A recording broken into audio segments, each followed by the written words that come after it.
ഞാനിപ്പോൾ യൂട്യൂബിലെ ഒരു 2-3 ദിവസമായിട്ട് അങ്ങനെ കാണുന്നുണ്ട്. എന്താ നല്ല ഈ ഇൻവെസ്റ്റിഗേഷൻസ് ആയിട്ടുള്ള ത്രില്ലിംഗ് ആയിട്ടുള്ള സ്റ്റോറീസും പിന്നെ കേസ് തെളിയിച്ചത് എന്താ ഓരോരുത്തർ കൊള്ളയടിച്ചതും മോഷ്ടിച്ചതൊക്കെ എങ്ങനെയായിരുന്നു, പോലീസ് എങ്ങനെ കണ്ടുപിടിച്ചു, ആ രീതിയിലുള്ള കുറച്ച് സംഭവങ്ങളൊക്കെ പറയുന്ന ഒരുപാട് യൂട്യൂബ് ചാനൽ ഒരു വീഡിയോസ് ഉണ്ടല്ലോ. അപ്പോൾ അതിൽ അവരോട് കണ്ടിരിക്കും. ഞാനിപ്പോൾ ഒന്നിങ്ങനെ കണ്ടുകൊണ്ടിരിക്കുകയാണ്.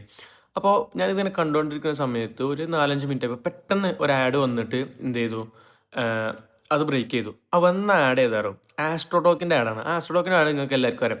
അതിൽ അഭിനയിക്കുന്ന നടി ആരായാലും നടി ഒരു ഡേറ്റ് ഓഫ് ബർത്ത് വരും, ഒരു date of birth, date of birth കിട്ടാത്തതുകൊണ്ട് ഭയങ്കര വിങ്ങിപ്പൊട്ടി നിൽക്കണം, ഡേറ്റ് ഓഫ് ബർത്ത് കിട്ടാൻ കാത്തിരിക്കുകയാണ്.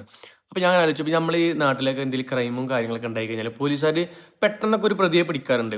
പോലീസ് പിടിച്ചതിന് ശേഷം ഞാൻ ഈ മനസ്സിലാക്കിയെടുത്തോളം ഏറ്റവും വലിയ ബുദ്ധിമുട്ട് അത് തന്നെയാണ്, പ്രതി എന്ന് ഉറപ്പിക്കാനും കുറച്ച് തെളിവുകൾ കളക്ട് ചെയ്യാനും കുറ്റസമ്മതം കിട്ടാനാണ് ഏറ്റവും കൂടുതൽ ബുദ്ധിമുട്ടുണ്ടാവാറ്.